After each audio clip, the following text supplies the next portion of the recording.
Olá, boa noite. Agora está começando o Jornal Animal.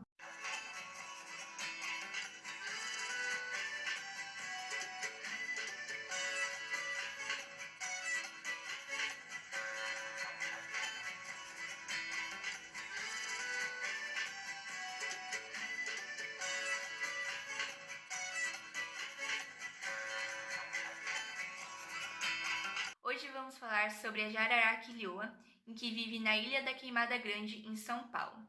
Neste local, a grande parte dos animais são endêmicos, ou seja, é exclusivo dessa região. Nela também possui várias aves marinhas e há cerca de 30 espécies de pássaros, sendo a maioria migratórios. A partir dos estudos de zoólogos, foi possível relatar que existem diversas fêmeas do órgão copulador do macho, que se chama hemipênis, com um tamanho menor que se dá como intersexos. Através disso, sabe-se que as fêmeas são verdadeiras e o órgão é hemiclítoris. Isso por conta de ser uma população pequena de jararaquilhoas. E pode ter ocorrido por deriva genética, que é a variação do conteúdo genético da população. Esse fenômeno aconteceu por cruzamentos constantes entre indivíduos aparentados. Também encontraram um exemplar hermafrodita, que possui como aparelho reprodutor tanto masculino como feminino.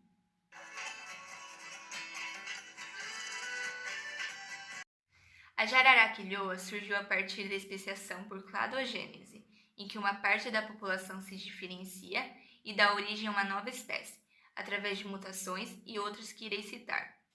A jararaca comum possui um parentesco com a jararaca-ilhoa, porém a diferenciação entre elas é que a ilhoa teve a especiação alopátrica, ou seja, ocorre o surgimento de uma barreira geográfica, sofrendo essa distinção ao longo do tempo. A origem da jararaca-ilhoa pode ser explicada por conta do nível do mar, que sofreu oscilações, criando uma separação entre a ilha e o continente. Provavelmente, quando ocorreu essa ação, havia apenas uma espécie ancestral de jararaca. As características e nicho ecológico da jararaca-ilhoa se deram de uma resposta adaptativa da ilha, como as condições ambientais.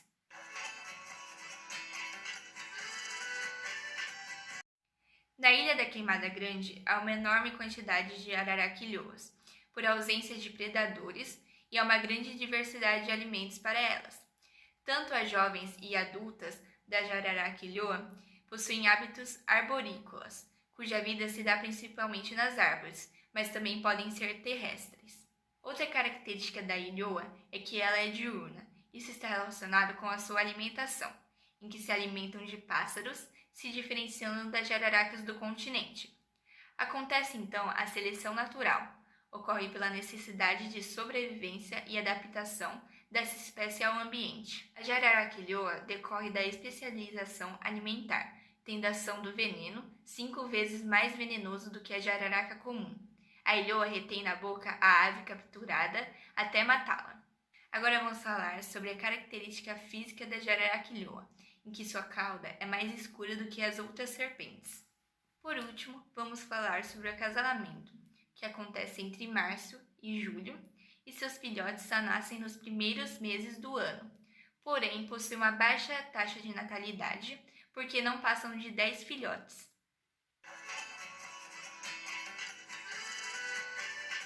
Atualmente, a jararaquilhoa tem características biológicas próprias. Porém, a Ilha da Queimada Grande teve suas áreas desmatadas, mas que agora são cobertas por capim. Só que nos últimos 7 anos, as áreas voltaram a ser invadidas, em que há também capturas ilegais dessa espécie. Embora a densidade populacional seja grande, tais ações fazem com que seja ameaçada de extinção. Obrigada e tenha uma boa noite.